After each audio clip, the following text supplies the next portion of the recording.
3041008. Baik, di sini saya akan praktik mengajar, berikan pengajaran kelompok kecil dan perorangan. Selamat menyaksikan. Waalaikumsalam. Selamat pagi anak-anak. Pagi Bu. Masih semangat ya hari ini? Masih Bu.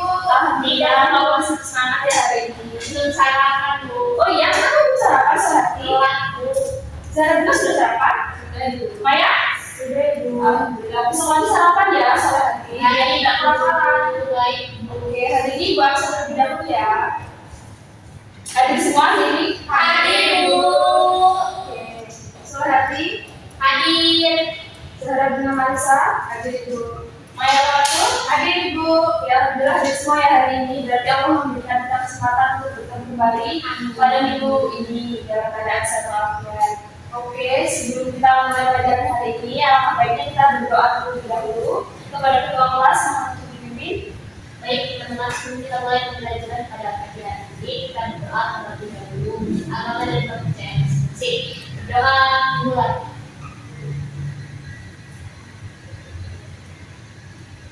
Doa selesai. Beri salam. Assalamualaikum warahmatullahi wabarakatuh. Waalaikumsalam warahmatullahi wabarakatuh. Oke, terima kasih ya anak. Masih semangat hari ini? Semangat Bu. Oke, Ibu cek semangat hari ini ya. Cukup semangat. Semangat. Semangat. Oke, berarti kalian semua hari ini bersemangat ya. Oke anak-anak, ada yang masih ingat di pertemuan minggu lalu Ibu membahas materi tentang apa? Farmasi dan teks naratif Ibu. Oke, boleh saya hati?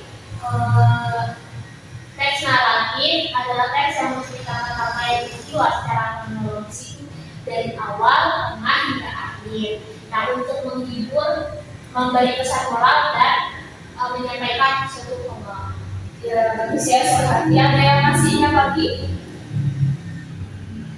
Tidak ada? Boleh, boleh kita dengar. Dalam teks naratif itu ada bentuknya, yaitu ada tema, penemuan, alur, masa, sudut pandang, konflik, dan pesan moral. Ya, bagus. Artinya anak-anak semua kemarin sudah mencatat dan memahami ya materi yang sudah dibahas terkait teks naratif dan teks fantasi. Jadi teks naratif itu sendiri adalah teks yang menceritakan sebuah kronologi cerita dari awal, tengah sampai akhir. Dari unsur-unsur di teks naratif itu sendiri ada alur, tema, penokohan, amanah, dan latar. Kemudian ada teks fantasi. Jadi teks fantasi itu adalah teks yang tidak benar-benar nyata atau khayalan saja gitu ya. Oke, hari ini kita akan membahas materi lanjutan, yaitu terkait membandingkan puisi diafram dan puisi prismatis. Anak-anak sudah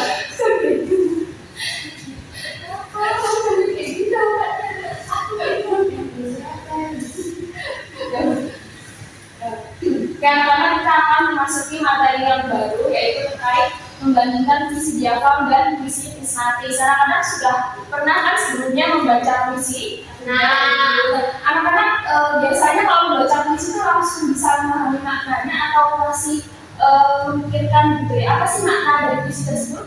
ya cari dulu maknanya dulu. Ya, misalkan ya, Ibu beri contoh.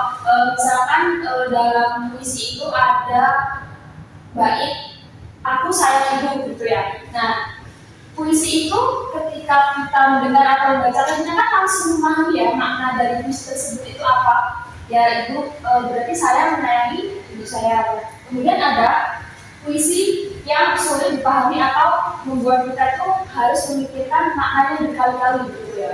Nah, sekarang kita akan membahas bersama-sama materi diafram dan prismatis. Nah, jadi pengertian puisi diafram itu sendiri, diafram itu berarti jernih atau hening. Nah, jadi puisi diafram itu puisi yang isinya mudah dipahami.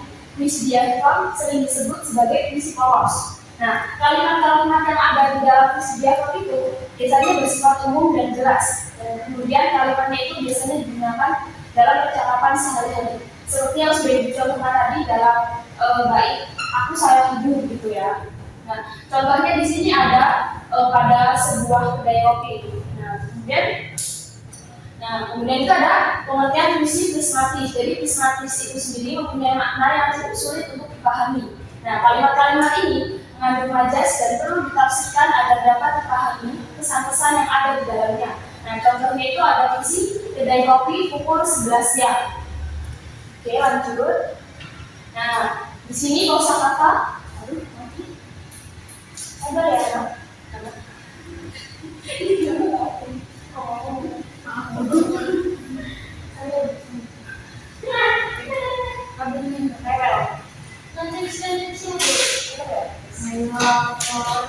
Please, apa yang tahu? Oke, kita lanjut ke materi selanjutnya yaitu kosakata penting dalam puisi. Jadi kita tuh sebelum menganalisis atau membaca puisi itu kita harus memahami kosakata yang ada di dalam puisi ya. Nah, di sini ibu mencantumkan ada 6 istilah-istilah dasar yang harus dipahami sebelum membedakan sebuah jenis puisi. Nah, yang pertama itu ada yang pasti puisi. Nah, jadi puisi itu sendiri apa? Karya sastra yang ditulis dalam baris dan bait serta memiliki rima. Kemudian kita ada puisi diafam. Seperti yang sudah dijelaskan di awal tadi, yaitu makna puisi yang langsung dapat dimengerti tanpa harus ditafsirkan. Kemudian ada makna puisi prismatis, yaitu maknanya prisma atau berlapis-lapis maknanya. Kemudian itu yang pasti ada irama. Jadi irama itu adalah alunan bunyi atau tutupan kata yang membuat puisi terdengar bernada. Kemudian ada rima. Jadi rima itu sendiri adalah persamaan bunyi pada awal, tengah, dan akhir kata dalam puisi. Nah, yang terakhir ada majas. Majas itu sendiri adalah kiasan perumpamaan yang digunakan untuk puisi lebih indah dan bermakna. Anak-anak ada yang tahu majas itu ada apa aja dalam puisi? Kayak buku personifikasi, Ya, metafora, ya, apa lagi? Sembilan yang terakhir? Metafora. Ya, betul. Jadi majas dalam puisi itu ada 4 ya, Oke, contoh bait puisi dalam diafam. Nah, di sini ibu mencantumkan hanya sebait ya. Nah, di sini misalkan sahabatku bernama Farid, orangnya jenaka. Nah, ini termasuk diafam karena ceritanya itu langsung, kemudian tidak memiliki kiasan atau tidak memakai kiasan dan hanya menyampaikan fakta. Anak-anak sudah paham kan? Oke, lanjut. Nah, di sini ada lagi contoh bait puisi dalam prismatis. Jadi di sini setelah 1 tahun aku melihatnya lagi, tubuhnya seperti daun yang dimakan ulat. Nah, di sini dimaksudkan prismatis itu karena terdapat ada majas sendiri ya pada kalimat seperti daun yang dimakan ulat. Nah, kalimatnya ini kan perlu ditafsirkan. Mungkin orang itu sedang sakit, kemudian menua atau bisa jadi rapuh gitu ya. Nah, tidak ada makna langsung. Oke, selanjutnya. Nah, di sini ibu akan membentuk kalian menjadi per kelompok gitu ya. Nah, nanti kalian langsung menjadi satu kelompok saja ya. Boleh sekarang langsung menjadi kelompok. Nah, nanti kalian siapkan kertas lembar. Ada kertas lembar tidak kalian? Tidak, Bu. Oke, sebentar ya. Ada Bu, saya. Ada. Oke, ya. Jadi kalau hanya satu saja ya, memakai satu kertas folio saja. Nah, nanti kalian tulis terlebih dahulu. Ini boleh ditulis dulu. Ya, Ya.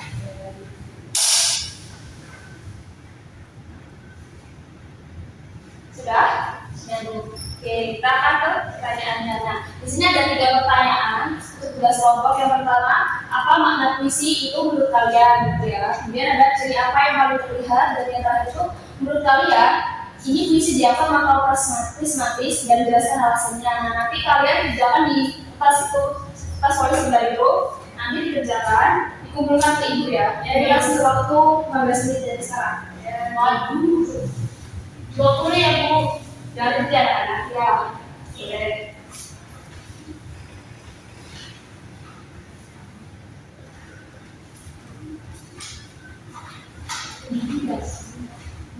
Iya. Lumayan yang ngerjain, Bu. Ngerjain ya, Bu. Ah, sudah sampai mana? Bu, Ada yang sulit tidak? Enggak, Bu. Udah. Mudah-mudahan. Oh, bagus ya. Makasih, Bu. Iya. Gampang tuh, ketiga dong. Cepat. Ini aku. Aku. Bu,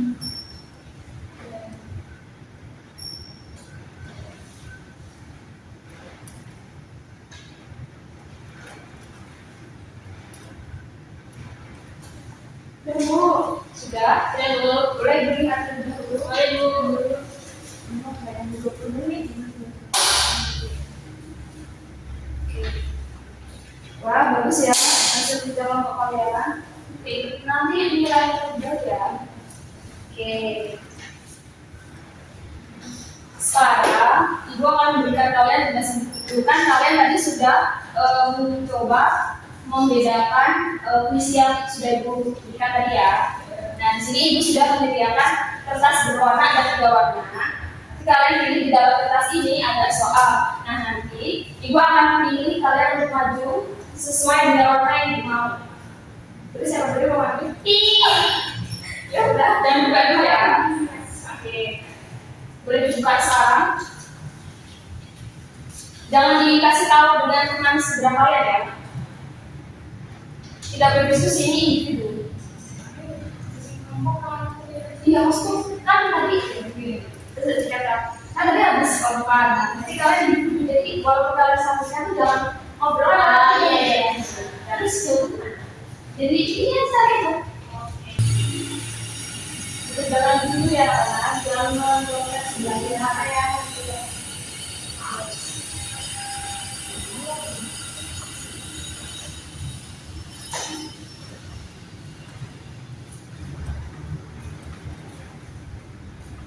Ibu ya lihat-lihat Bu, lihat-lihat Bu. Mari sudah sampai mana? Mari sudah sampai mana? Kan dia nggak suka itu. Kan ini dia bahasnya ya. Ini sudah tuh Bu. Ibu terus sudah sampai mana?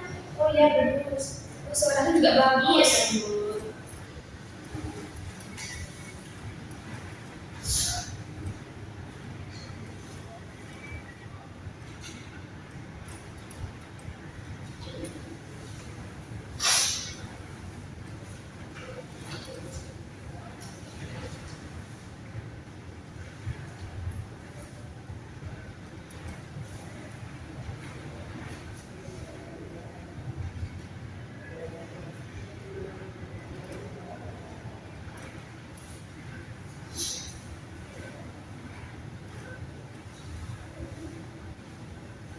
Sudah semua? Sudah Bu. Ya. Bagaimana? Apa yang tahu ya sebenarnya? Aku anak ini. Semua yang itu ya masuk. Kan beda soalnya. Oke, Ibu akan pilih untuk maju pertama warna biru. Boleh Zara dengar? Dibaca ya secara masuk soalnya. Soalnya tulis satu alasan bersama puisi yaitu soalnya tulis satu alasan kenapa puisi itu biasa dan prismatis. Nah, karena puisi tersebut itu memiliki 2 tingkat makna. Puisi biasa itu menggunakan bahasa yang langsung dan mudah dipahami, sedangkan puisi prismatis itu menggunakan bahasa kiasan dan majas, sehingga maknanya itu akan sulit dipahami. Bagus. Kita dulu keren ya. Kemudian tidak mampu menjawab pertanyaan yang dari kita. Oke, selanjutnya warna pink. Mari ya Bu. Ya, silakan nanti. Soalnya tuliskan satu contoh kalimat puisi idealkan, disertakan alasannya. Jawaban saya, puisinya, katamu kau punya urusan yang penting yang tidak bisa ditunda. Tapi yang jelas, di kedai kopi itu aku tahu pertemuan kita tidak lebih penting dari sepatu. Alasannya, kalimat puisi ini termasuk puisi diakan karena menggunakan bahasa yang lugas, sederhana, dan maknanya yang dapat langsung dipahami tanpa perlu kiasan yang rumit. Wah, keren sekali sekali. Pertama, yang tampil warna hijau, boleh ya?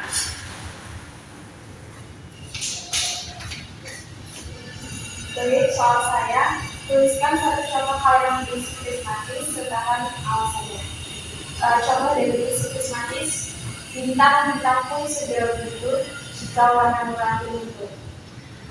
Puisi tersebut termasuk puisi prismatis karena menggunakan majas kiasan dan membutuhkan penafsiran untuk memahami maknanya dulu. Wah, keren sekali. Kita semua hari ini ya. Jadi anak-anak sudah paham ya, berarti tentang materi yang sudah kita bahas hari ini. Oke, anak-anak ada yang masih bingung atau masih ingin ditanyakan? Saya Bu, boleh Maya? Bagaimana Bu cara paling mudah membedakan puisi, diafragma dan prismatis pertama kali? Oke, jadi cara membedakan paling mudah saya berikan contoh tadi ya. Nah, nih, jadi cara paling mudah untuk membedakan puisi diafragma dan prismatis itu dengan cara kalau puisi diafragma itu dia lebih mudah dipahami dan ceritanya itu langsung langsung menyampaikan faktanya gitu ya. Nah seperti ini. Kemudian kalau puisi prismatis itu biasanya dia harus ditafsirkan terlebih dahulu dan membuat kita harus memikirkan berkali-kali maknanya gitu ya. Sudah paham ya? Paham dulu. Ada lagi yang ingin ditanyakan? Boleh bunga? Apakah puisi diafragma itu selalu sederhana dan tidak boleh memakai majas sama sekali? Boleh, jawabannya boleh karena majas di puisi diafragma itu boleh digunakan asalkan majas yang digunakan itu bisa menyampaikan maknanya langsung gitu ya. Kan kalau puisi prismatis tidak boleh ya. Itu aku aja ya. Tidak boleh tadi aku ulang. Nama kita nggak usah. Apa gimana? Ya terus. Kamu ulang. Boleh ya, silakan. Tanya saya, apakah puisi diafragma itu selalu sederhana dan tidak boleh memakai nada sama sekali? Oh, kalau puisi diafragma itu sendiri sebenarnya boleh ya menggunakan majas karena majas itu tidak diharuskan pada puisi prismatis saja. Asalkan kalau puisi diafragma itu yang penting langsung menyampaikan faktanya dan tidak membuat pembaca atau pendengar itu kesulitan untuk memahami maknanya gitu ya. Sudah cukup jelas? Nah, ya anak-anak yang lain apa yang ada yang ingin ditanyakan kembali? Oke. Ada yang ingin ditanyakan terkait materi kita hari ini? Sudah paham semua ya? Ya, alhamdulillah kalau sudah paham semua. Kok hilang ya? Nah, jadi materi kita hari ini kan berkaitan tentang puisi diafragma dan puisi prismatis. Ada yang ingin membacakan kesimpulannya? Boleh nggak ya? Puisi diafragma isi puisi langsung dimamati tanpa harus berpikir panjang. Bahasanya seperti percakapan sehari-hari, sederhana, tidak banyak kiasan. Puisi prismatis maknanya tidak langsung terlihat. Bacaannya mungkin mudah, tapi arti atau pesannya perlu ditafsirkan dulu. Ya betul. Jadi puisi diafragma dan puisi prismatis itu secara mudah kita pahami. Kalau puisi diafragma itu langsung kita memahami maknanya. Kalau puisi prismatis itu maknanya tidak langsung, kemudian harus membuat kita berpikir berkali-kali dan menafsirkan maknanya terlebih dahulu gitu ya. Nah, karena waktu kita sudah tersisa 5 menit lagi, dirasa sudah cukup ya untuk materi hari ini. Boleh kepada kelas untuk memimpin doa. Baik dulu teman-teman, sebelum kita menutup pembelajaran kita pada siang hari ini, kita berdoa menurut agama dan kepercayaan masing-masing. Mulai.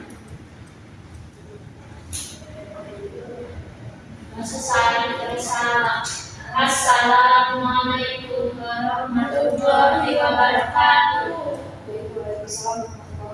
Baik, terima kasih atas partisipasinya hari ini ya anak. Oh ya, waktu minggu depan kita akan membahas terkait teks argumentasi ya. Boleh anak-anak nanti di rumah untuk dipelajari dan dicari terlebih dahulu. Oke, semoga materi yang kita bahas hari ini dapat bermanfaat untuk kita semua.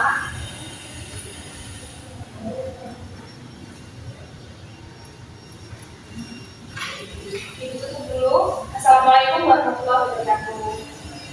Waalaikumsalam warahmatullahi wabarakatuh. Terima kasih kelas. Masih Bu. Terima kasih anak-anak. Assalamualaikum. Terima kasih atas kesempatannya. Saya akan memberikan penilaian hasil observasi mengajar kelompok kecil dan individual dengan nama calon guru Anissa Istiqomah dengan NPM 233110008 dengan topik materi yaitu teks Dyavan, kuis Dyavan dan prismatis. Yang pertama itu ada keterampilan komunikasi antar pribadi, sudah baik karena sudah menunjukkan kehangatan, menunjukkan kepekaan, mendengarkan, respon, membangun hubungan, saling mengerti, mendukung, membantu, mengerti perasaan murid, menangani emosi murid. Lalu pada poin kedua yaitu keterampilan merencanakan dan melaksanakan pembelajaran. Itu sudah baik karena sudah masuk dalam aspek menetapkan tujuan, merencanakan kegiatan, memberi nasihat dan membantu menilai. Lalu poin yang ketiga yaitu cek kesiapan rencana pembelajaran. Itu sudah ada karena sudah mencakup kegiatan tiap siswa jelas, penyediaan alat, penyediaan sumber dan cara membantu murid. Lalu poin yang keempat, pendekatan guru. Itu sudah baik. Guru menyenangkan, menantang murid berpikir, mendorong pendapat murid, mendorong penyelesaian tugas. Itulah tadi penilaian terhadap calon guru Ibu Anissa Istiqomah.